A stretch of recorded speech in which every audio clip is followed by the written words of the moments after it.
Begitu juga era Sayyidina Umar, era Sayyidina Utsman, Ali. Itu juga ngalami orang-orang yang ekstrim. Misalnya begini, saya contohkan korban-korban ekstrim yang real. Sayyidina Ali itu masyhur, dia punya musuh besar namanya Muawiyah. Karena permusuhan ini tidak bisa dihindari. Jadi kalau dalam fikih Islam, ini anak-anak saya ajari fikih. Kalau orang mukmin membunuh orang mukmin itu hukumnya dosa besar apa kecil? Besar. Itu di bab kisos. Tapi orang fikih itu unik. Di fikih itu ada kitab usial namanya. Di takrib ada kitab usial. Dan di situ ada penjelasan mangkutila dunamali fahuwa syahid. Orang yang dibunuh karena membela hartanya atau keluarganya, itu dia mati syahid. Kalau dia posisi membunuh, maka malingnya atau penjahatnya muhaddarun damu. Gak punya hak nuntut kisos karena dia anggap gak ada artinya darah. Nah sekarang begini. Suatu saat ada garong ke rumah Anda, ingin membunuh Anda karena ingin mengambil harta Anda. Anda ingin ingat status mukminnya atau status garongnya. Terus kamu mau dibunuh diam aja. Saya tidak mau membunuh orang mukmin atau membunuh orang muslim. Nah, kesulitan yang dialami Sayyidina Ali seperti itu. Orang-orang Khawarij cara berpikir Ali ku geblek. Wong mukmin kok ben mateni wong mukmin. Muawiyah ya geblek pisan. Wong mukmin kok ben mateni orang. Padahal suasana sudah kacau. Ketika seorang penjahat mau membunuh yang punya rumah dan yang punya rumah ingin membunuh penjahat. Itu namanya mukmin bentrok sama orang mukmin. Apa orang benar sahibul hak ingin mempertahankan haknya? Tidak sampai saya tanya. Itu sahibul hak, yaitu yang punya rumah, ingin mempertahankan haknya. Meskipun dalam duel ini kadang terjadi pembunuhan. Nah di sini ini ya, ulama ahli sunnah menyebut masalah istihadiyah. Kelompoknya Sayyidina Ali mempertahankan nyawanya, meskipun dengan cara membunuh pasukan Muawiyah. Pasukan Muawiyah juga mempertahankan nyawanya, meskipun harus membunuh pasukan Ali. Zaman itu susahnya istihad seperti itu. Tapi orang Khawarij cara berpikir, enggak, ini biang keladi masalah itu Ali sama Muawiyah. Mereka malah rapat, ya sudah dua-duanya bunuh saja. Ya masyhur tuh, akhirnya Sayyidina Ali dibunuh oleh orang Khawarij. Makanya ini penting ya, pentingnya ngaji seperti ini. Jadi kamu harus dilatih berpikir nubuwah. Ya dilatih berpikir apa? Nubuwah disebut al-ulama warasatul. Meskipun dengan cara yang ekstrim, tapi pikirannya saja, jangan perilakunya. Saya punya contoh sekian kasus, sekian tragedi. Misalnya begini, saya itu dulu punya teman, dia soleh, bisa baca Fathul Mu'in. Dia itu janggal, bilang sama saya, Gus, tidak biasanya Rasulullah itu agak-agak nyindir orang fakir. Ini kok ada hadis kadal fakru ayakuna kufrun. Bahwa kefakiran itu mendekati apa? Kekufuran. Dia itu aneh sekali. Biasanya tidak biasanya Rasulullah kritik seperti itu. Walhasil ini singkat cerita, anak ini ngalami satu trauma. Dia itu miskin. Gara-gara miskin gitu jadi buruhnya orang non muslim. Dan sering disuruh nganter majikannya itu ke tempat-tempat lokalisasi. Dia mulai mikir, ini gara-gara fakir saya harus nganter orang ke lokalisasi. Mulai ingat dia, sedekah Rasulullah ini gara-gara fakir saya jadi pengantar orang ke lokalisasi. Suatu saat majikannya itu benar-benar bangkrut. Malah tidak disuruh nganter. Pokoknya carikan yang cantik bawa sini. Pusing. Nah, dia akhirnya walhasil lari terus keluar. Terus dia cerita. Betapa ekstrimnya fakir. Sehingga gara-gara fakir saya harus jadi penolong orang yang mau apa mak? Anda boleh berpikir ekstrim, tapi ekstrim dalam melawan kemungkaran itu tadi. Saya nggak boleh jadi fakir. Tapi takutnya fakir yang nanti jadi alat kemak. Imam Ghazali juga punya contoh seperti itu. Imam Ghazali pernah marah besar ketika tren di Baghdad itu orang belajar fikih semua. Hatta la yakuna thamma tabibun illa min ahli dhimmah, kata beliau. Sampai di Baghdad itu tidak ada dokter kecuali orang kafir dhimmah. Akhirnya kalau ada ulama sakit, saya masih ingat pas kecil, kalau ada ulama sakit itu tidak boleh dibawa ke rumah sakit. Takutnya ketemu dokter muslim, non muslim malah disuntik langsung apa? mati. Akhirnya ulama saat itu berfatwa, orang Islam harus ada yang jadi dokter. Banyaklah gus-gus yang sekolah ke dokter. Yang masyhur ya seperti Sahal bin Abdul Fattah. Itu dulu putranya Ki Fatah yang menolong Mbah Mahfud saat sembunyi. Saking idolakannya Basal, anaknya dinamakan Sahal, tapi dia jadi dokter spesialis bedah. Begitu seterusnya urusan negara. Dulu itu orang jabat itu tidak boleh, karena jabat itu dekat dengan syubhat, dekat dengan haram. Tapi gara-gara pejabatnya non-muslim, kalau bikin aturan ya ala non-muslim. Ulama akhirnya sadar, andikan kita yang jabat pasti tidak seperti itu. Bisa bikin perda ini, bisa bikin pelaturan begini yang menguntungkan Islam. Nah, jadilah banyak pejabat yang sekarang muslim. Tempat-tempat maksiat di obrak-abrik sama Satpol PP macam-macam. Kita untung. Tapi kalau orang-orang Khawarij pikirannya pokoknya pejabat itu dekat dengan haram, dekat-dekat syubhat. Padahal dengan kita jabat bisa bikin perda atau apa yang menguntungkan Islam. Kemudian menjadi masalah baru secara fikih. Ini adik-adik dengerin biar kulino senam fikih. Kalau caleg soleh, misalnya Mas Nadif nyalek, ini tadi tak guyoni, mau jadi bupati ndak, kalau ya mau saya dukung. Jadi misalnya gini ya, Zaid sama Bakar, misalnya Bakar itu orang soleh, mau jadi calon lurah. Dia tahu kalau dia lurahnya kampung lebih baik. Kalau yang jadi ini Zaid, itu kampung itu rusak, karena dia suka dugem, suka macam-macam. Kemudian Zaid ini pasti jadi karena beli suara. Misalnya per kepala itu dibeli 50.000. Bakar ini kalau nggak beli suara, kalah. Padahal dengan kalahnya Bakar artinya kemenangan, kemungkaran. Itu zaman era Fathul Mu'in, muridnya Ibnu Hajar Al-Hitami. Ibnu Hajar muridnya Abu Zakaria Al-Ansori itu fatwa. Yang soleh ini wajib beli suara, bukan boleh, wajib beli suara. Tapi ini namanya tidak nyuap, perlu dicatat, ini namanya tidak nyuap.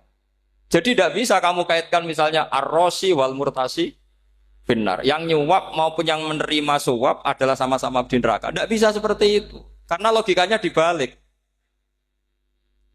Sekarang Bakar ini beli suara itu untuk membeli kebenaran. Untuk mengawal kebenaran.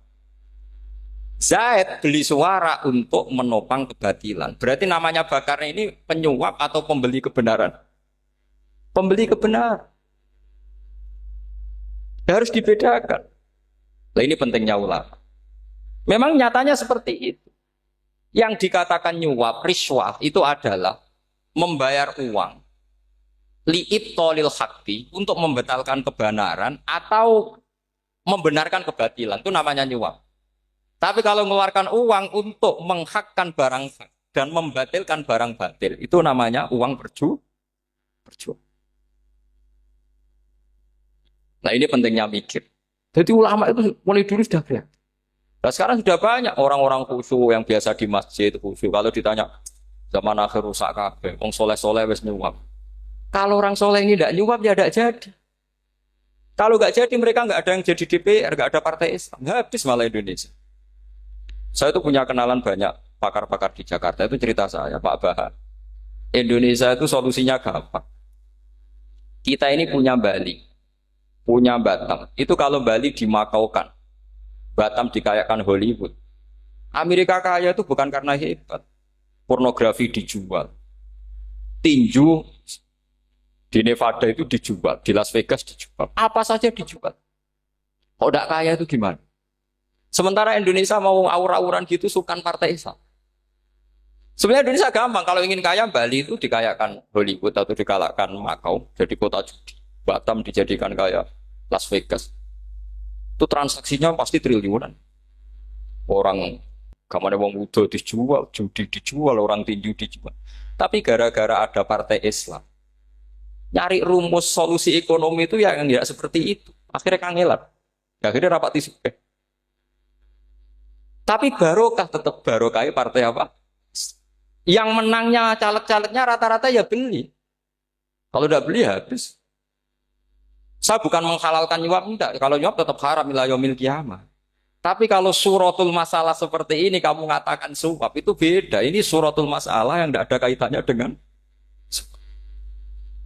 asal lawannya batil, kecuali lawannya sama-sama hak. Dua calon di kampung itu soleh sama soleh. Ini yang soleh bayar nggak boleh karena siapapun yang jadi soleh itu nggak boleh. Makanya kalau cari musuh yang dolim biar halal ya. Sekarang ya seperti itu. Kamu biasa heroik, biasa ngasih kiai kamu, ngasih hadiah kamu, biasa ngasih ibu kamu uang. Ternyata ibu kamu setelah kamu kasih uang, dikasihkan adik kamu atau kakak kamu yang nggak pernah kerja, terus kamu marah-marah, ini tidak adil. Saya yang memberi nggak dikasih, ini yang nggak kerja dikasih terus. Loh kamu biasa jadi pahlawan kok turun kelas menjadi apa? Pasien. Kamu milih jadi pahlawan apa pasien? Pahlawan. Jadi sebetulnya faham-faham ekstremis ini dari kegoblokan. Dari kegoblokan berpikir nubuah sehingga tidak punya rasa ibadah. Lah ini yang menjadi orang-orang ekstrim. Jadi korban pertama ekstremitas itu bukan sahabat tapi Rasulullah Shallallahu Alaihi Wasallam, yaitu Nabi dibilangin oleh mereka, "I'dil ya Muhammad, kamu kalau bagi harus adil." Pikiran mereka kalau adil sama rata sama. Jadi kalau pakai pikiran itu, saya minum di sini itu haram. Mau ndak ikut bikin kok minum. Enak tamu, toko-toko mangan, sing masak kangelan nuru. Itu jadi edan bareng. Itu sama seperti kasusnya Bahram Al-Majusi. Dia itu seorang raja kaya, punya anak cantik. Dipikir-pikir, anakku ayu dirabek nang liya rugi, sing gedhekno aku sing rumah aku dirabi wong liya. Maka dia berpikir mau dinikahi sendiri. Karena tadi melihat Mas Nadif ya orang Kenya tadi, apa Nigeria. Nigeria. Malah gak layak itu maksudnya orang. Ini Mas Nadif ini termasuk harus mendukung gerakan tidak ekstrim. Nyawanya masih itu karena barokahnya beliau agak-agak gitu. Tapi nggak sampai liberal ya, agak-agak pokoknya itu. Karena ketika ada gerakan ekstrim di Mesir, itu termasuk dia DPO. Ternyata setelah ada intelijen, beliau pas buka itu nggak makan dulu tapi rokok dulu. Wah ini mesti orang sekuler, nggak ekstrim. Akhirnya nyawanya sampai sekarang itu barokahnya rokok pas iftar itu pas. Nah tanya ini masih hidup, ya mas ya. Ya pernah sepuh sama saya. Jadi pikiran-pikirannya Bahram itu seperti itu. Walhasil akhirnya Bahram itu menikahi anaknya sendiri. Masyhur itu dalam cerita. Jadi ceritanya itu ada seorang wali tidur di Masjid Haram sama Rasulullah, ditemuin gitu. Terus kata Rasulullah, salam saya untuk Bahram Al-Majusi. Ternyata dicari-cari nggak ada Bahram lain kecuali Bahram yang berdua, bahkan anaknya sendiri mau dinikahi. Ya cara berpikir karena seperti itu. Kalau kita berbuat banyak harus dapat. Itu bahaya. Bahaya sekali karena kalau dalam teori beragama itu al yadul ulya khairum minal yadis sufla. Kalau biasa ngasih ya ngasih saja, itu heroik. Itu bagus. Jangan biasa ngasih sekarang bermental apa? Makanya saya itu kalau ngajar di pondok yang dulu pernah saya belajar di situ atau yang pernah sepuh itu, dikasih itu bingung. Karena saya ya masih waras itu. Jadi kalau dikasih itu bingung. Tapi banyak juga guru-guru yang dulu ngaji lama setelah ngajar di pondok alma maternya nuntut. Itu saya tidak tahu itu. Itu sudah ada agak-agak kayak itu tadi. Walhasil si Bahram tadi itu, ini cerita harus saya teruskan karena nggak boleh diputus. Dapat salam dari Rasulullah. Ternyata di balik nakalnya dia itu pas mau bulan pertama, malam pertama itu ada seorang janda sepuh ke situ. Ganggu dia tentu ya. Ketika dikejar pulang lagi sampai 3 kali. Dia tanya, kenapa bu kamu begitu? Katanya saya ini anak-anak saya kelaparan. Kalau saya pulang anak-anak saya nangis minta makan. Saya ingin minta Anda. Tapi setelah saya ingat Anda ini majusi, saya mukmin, saya mukminah, saya pulang. Ya sudah bu, kamu di rumah saja. Nanti saya kirimi makan. Dikirimi sendiri, padahal dia seorang raja orang kaya. Barokahnya itu dia dikasih tobat sama Allah. Dan paginya ketemu tamu yang mengirimkan salam dari Rasulullah SAW. Akhirnya Bahram ini menjadi muslim. Tapi intinya berpikir seperti tadi itu salah, bahwa kalau saya jasa banyak harus mendapat apa? Ini cara berpikir orang-orang Khawarij. Iya, saya pernah ditanya seorang dosen. Gus, saya ini kalau baca sejarah perang Badar atau perang Uhud, yang saya tidak nerima itu satu. Kenapa setiap ghanimah, harta orang kafir dan istrinya orang kafir kok disita orang Islam? Dan yang perempuan jadi amat, kemudian juga digauli orang Islam.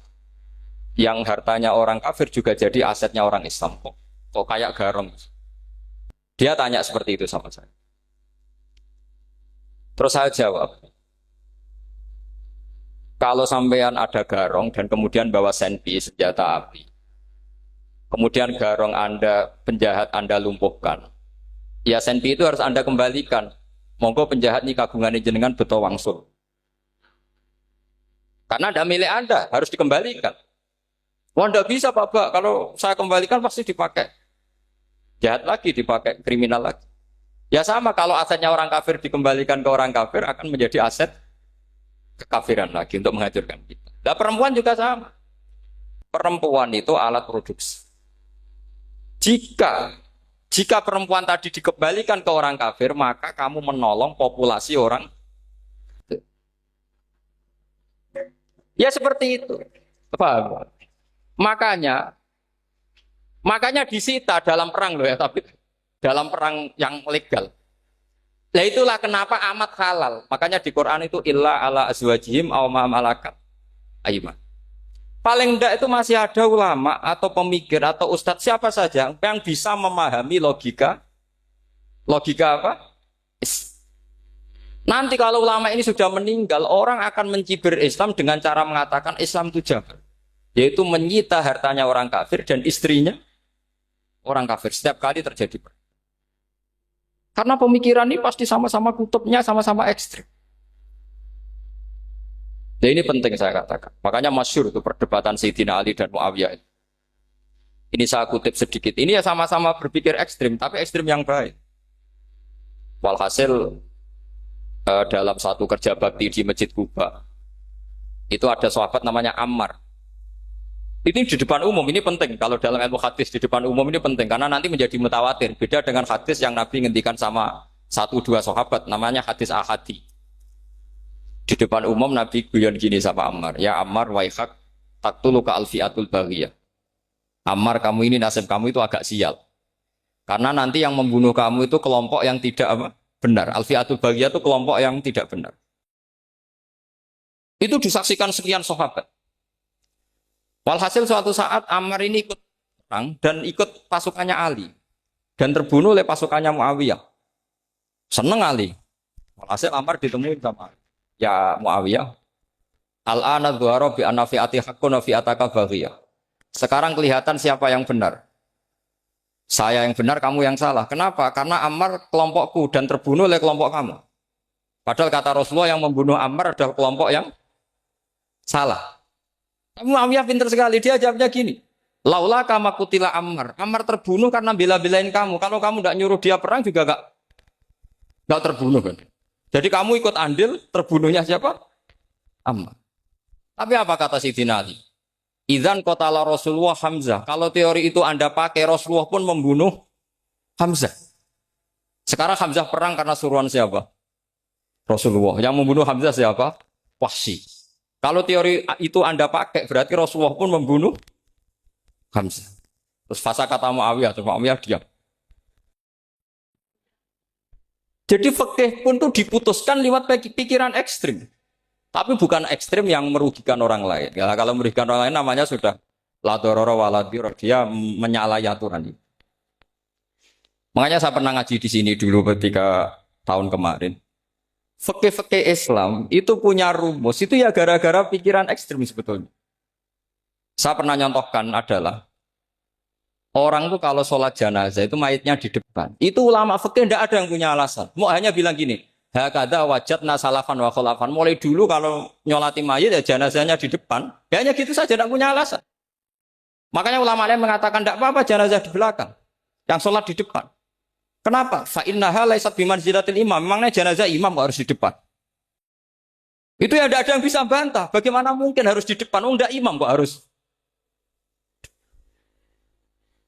Yang harus di depan itu imam. Jenazah itu imam apa enggak? Enggak. Terus alasan kedua sholat gaib. Kalau ada orang mati di Surabaya, Mas Nadib di sini, sholat gaib boleh enggak? Boleh. Jenazahnya di depan apa belakang?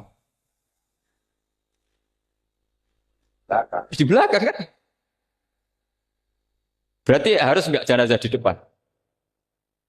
Ya dia mau ngakeh yang jelas kalau itu. Lah ini contoh-contoh kecil. Nah orang Khawarij itu orang yang paling tidak mau menerima otak adik seperti itu. Akhirnya jadi goblok bareng tadi.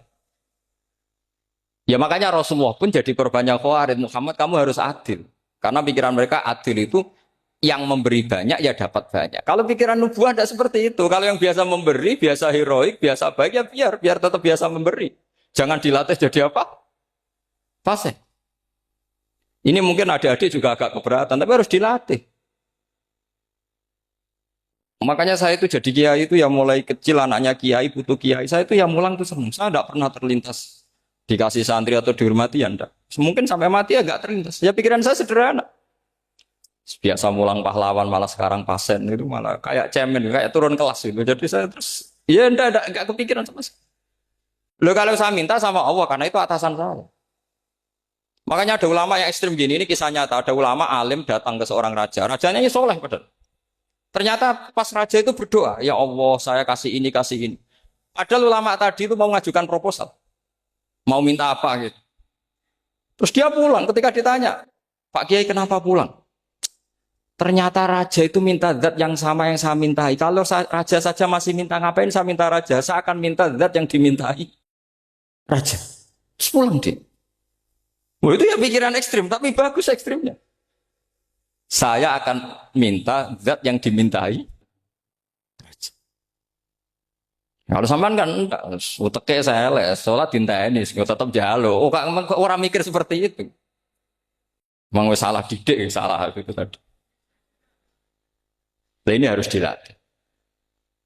Masyhur itu ketika Nabi pas Fathu Makkah itu.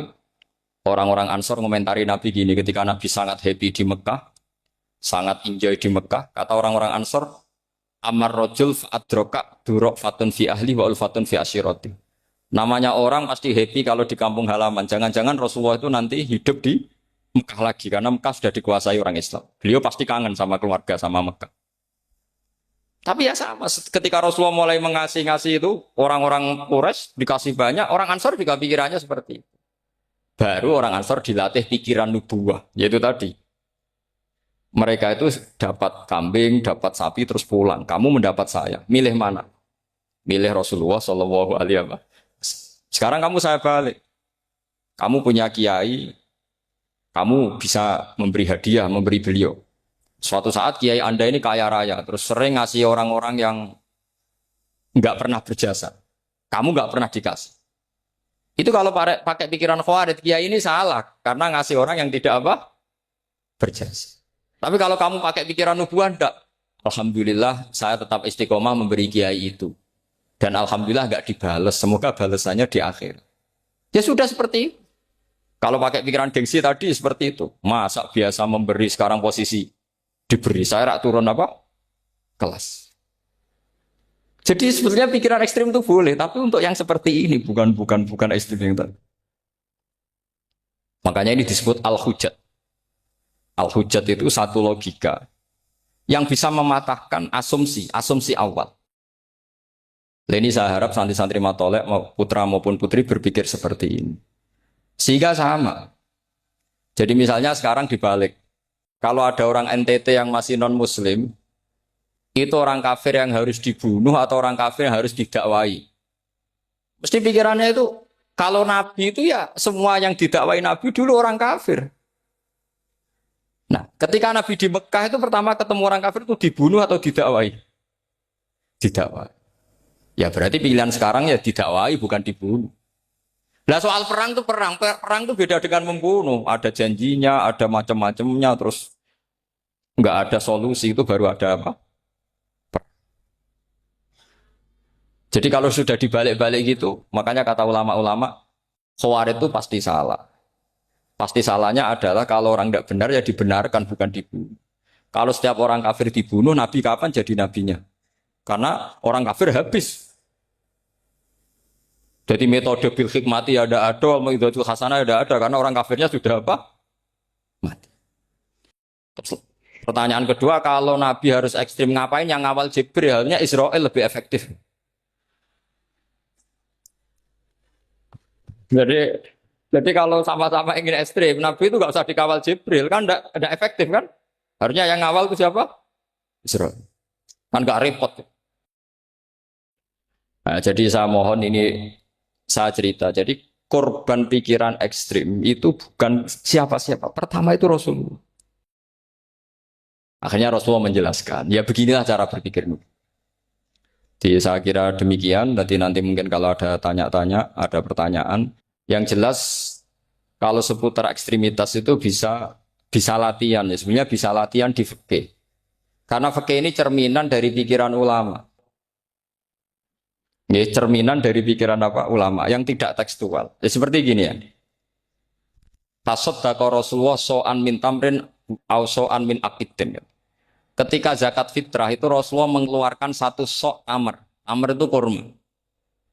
Kalau menurut tekstual berarti zakat fitrah harus pakai kurma. Tapi semua ulama sedunia mengatakan putih ahlil balad. Hanya dalam konteks Indonesia ya pakai apa? Beras. Berarti kata tamr diganti kut. Diganti apa? Kut. Jadi orang itu jangan diajak goblok bareng. Masa Nabi ngendikan tamr harus apa? Makanya saya pernah debat. Pak Nabi itu cingkrang. Kenapa orang-orang itu rata-rata tidak cingkrang? Saya bilang, Nabi itu hidupnya di Mekah. Kenapa Anda hidup di Indonesia? Iya, Nabi itu hidupnya di Mekah. Terus saya tanya lagi, Nabi itu hafal Quran, kamu udah hafal? Saya hafal Quran. Kalau cingkrang gampang, karek ngetok kata saya. Ya, kalau ada sunnah Rasul, Nabi hafal Quran, enggak? Hafal kan? Berarti kalau ikut sunnah Rasul, hafal Quran. Jangan cingkrak tok, ya hafal apa? Ya sama poligami juga gitu yang tadi diceritakan Mas Natif itu. Nabi itu poligami setelah Khadijah meninggal. Apa mereka mau nunggu istri pertama meninggal? Kalau ingin persis loh. Kalau ingin persis nunggu istri pertama meninggal. Ah iya. Enggak mau juga kan. Ya biasa saja lah. Pokoknya yang dihalalkan syariat ya kita bilang halal, yang diharamkan kita bilang apa? Enggak usah sok suci si sunnah Rasul. Saya punya banyak cerita. Abu Bakar itu dulu sering menghindari sunnah Rasul. Dulu Rasulullah itu kalau ada orang minta ya dikasih. Ketika Abu Bakar bikin Baitul Mal. Ketika ditanya ini zaman Rasulullah tidak ada. Kata Abu Bakar, huwa Rasulullah. Beliau itu Rasulullah. Mbak gak dimanage ya negara tertib. Umar bikin pasukan itu diangkat negara. Kalau dulu zaman Nabi yang ikut perang bahaya, yang tidak perang namanya munafik. Era Umar tidak, militer itu ditunjuk. Dia digaji pakai Diwanul Murtazikoh. Ketika ditanya, kenapa tidak kayak Rasulullah? Huwa Rasulullah, mbak tidak tertib pun tetap negara stabil. Karena ada karismanya. Jadi kadang-kadang dalam banyak hal, itu kita malah tidak boleh persis Rasulullah. Karena kadang banyak khususnya. Yaitu contoh yang paling masyhur di fikih ya kayak Nabi itu Neka 9 itu khususnya. Dalam strategi juga sama. Dalam strategi memanage negara juga sama. Banyak sahabat yang punya ide yang zaman Nabi itu tidak ada. Ketika ditanya, kenapa tidak persis Nabi? Katanya, huwa Rasulullah. Ya Rasulullah itu meskipun seperti itu, meskipun tidak tertib secara rasional, tetap dikawal wahyu. Makanya negara baik-baik saja. Kalau saya ini hanya Abu Bakar, kalau tidak ya repot. Umar ya sama, bikin Diwanul Murtazikoh. Utsman juga sama, di-manage negara. Sayyidina Ali juga di-manage. Kalau Nabi tidak. Tapi tidak apa-apa, karena ada karisma. Sama tak cerita nih, masalah zakat yang masyhur. Orang paling bakhil sekalipun, paling kikir sekalipun, itu zaman Rasulullah bayar zakat. Karena pikirannya setelah zakat dikasihkan, Rasulullah mendoakan. Khudh min amwalihim shadaqatan tutahhiruhum wa tuzakkihim biha wa sholli alaihim. Inna sholataka sakanun lahum. Era Abu Bakar enggak. Sorry ya Abu Bakrin, dulu kita zakat sama Rasulullah karena didoakan beliau. Kamu hanya Abu Bakar, saya tidak mau zakat. Ya sama lah seperti orang dipimpin ulama-ulama karismatik. Orang dipimpin Badullah itu tidak usah metai, santri sudah nurut. Dipimpin Usman Nazif, gak bikin pelaturan, habis pondok. Kalau nggak ngancam, nggak gini, ditakzir, nggak gini, habis. Zaman Badola dehem tok santri wedi. Mas Nadif dehem tok nggak. Nah, makanya Rasulullah itu tidak banyak bikin pelaturan.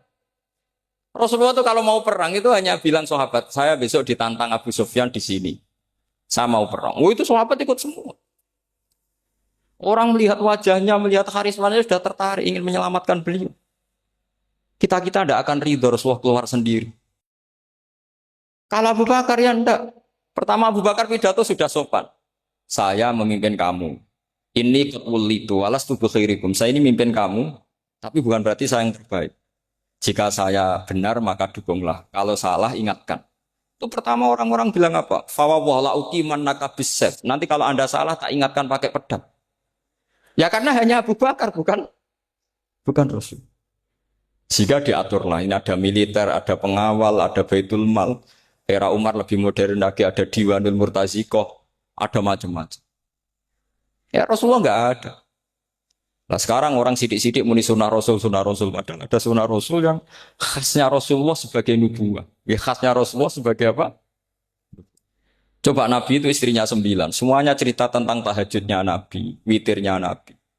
Apa kira-kira Mas Nadif kalau punya istri 4 ceritanya tentang tahajudnya Mas Nadif? Kan enggak. Nah, jadi saya mohon, nah, sebetulnya pikiran-pikiran ekstrim itu karena enggak mau belajar. Enggak mau belajar. Kalau mau belajar itu kata Imam Ghazali itu dalam kitab Imla, Al-Imla fi Iskalatil Ikhya itu. Fal ma'ani awsa'u minal ibarat. Yang namanya ma'ani itu awsa'u minal ibarat. Jadi yang fal ma'ani awsa'u minal ibarat. Jadi yang namanya makna itu lebih luas minal apa? Ibarat. Nah, ini contoh yang paling nyata ya Sayyidina Ali. Ketika Sayyidina Ali perang sama Muawiyah, itu Sayyidina Ali bilang, sebaiknya Muawiyah kirim delegasi, mediator. Saya juga kirim mediator. Terus orang-orang Khawarij karena tadi tekstual. Mahadha ya Ali. Ini apa ya Ali? Lam yujad fi kitabillah. Aturan mediator itu tidak ada di Quran. Bahwa kalau kita perang harus ada mediator itu tidak ada. Terus Sayyidina Ali baca ayat wa in khiftum shiqaqa bainihima fab'atsu hakaman min ahli wa hakaman min ahliya. Jika lelaki dan perempuan, suami istri terjadi shiqaq, terjadi konflik, maka suami kirim satu mediator, yang pihak perempuan juga kirim mediator. Terus Sayyidina Ali ngendikan wa amru Muhammad a'dhamu min amri rajulin wa imra'atin. Urusan umat Muhammad lebih serius ketimbang urusan hanya sekedar suami dan istri. Maka kita butuh hakam, butuh mediator. Baru 4.000 orang Khawarij tobat ngikuti pikirannya Sayyidina Ali yang tidak tekstual. Sama seperti zaman Rasulullah. Ketika Rasulullah mau perang Badar, saya ini mau perang Badar kata Rasulullah. Musuh saya itu 1.000 lebih. Kalian hanya 313. Apa kita teruskan? Itu sahabat langsung bilang gini, saya itu hafal teksnya. Idzan lanaqulu laka kama qalat banu Israil fathab anta wa rabbuka faqatila inna hahuna qa'idun walakin idhab anta faqatila inna ma'akum muqatilun. Ini kelihatan sekali bahwa para sahabat sudah ada tekstual. Orang-orang Bani Israel ketika melihat Musa katanya sakti dan orang dekat Allah, itu cara berpikir orang Bani Israel gini. Walhasil ada perintah supaya Musa itu merangi kaum Jabarin. Orang Jabar ini gagah-gagah. Pikirannya orang Bani Israel. Musa kami itu sakti dekat Allah. Ya sudahlah sama Allah saja sana. Tak tunggu di rumah kabarnya.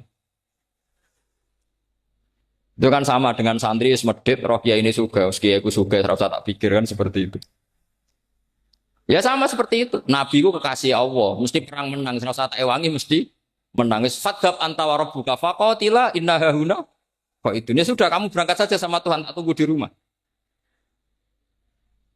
Tapi apa kata para sahabat Ansor ketika Nabi minta supaya mereka dukung di perang Badar? Langsung bilang, idzan lanaqulu laka kama qalat Banu Israil. Kita tidak akan bermental kayak Bani Israil.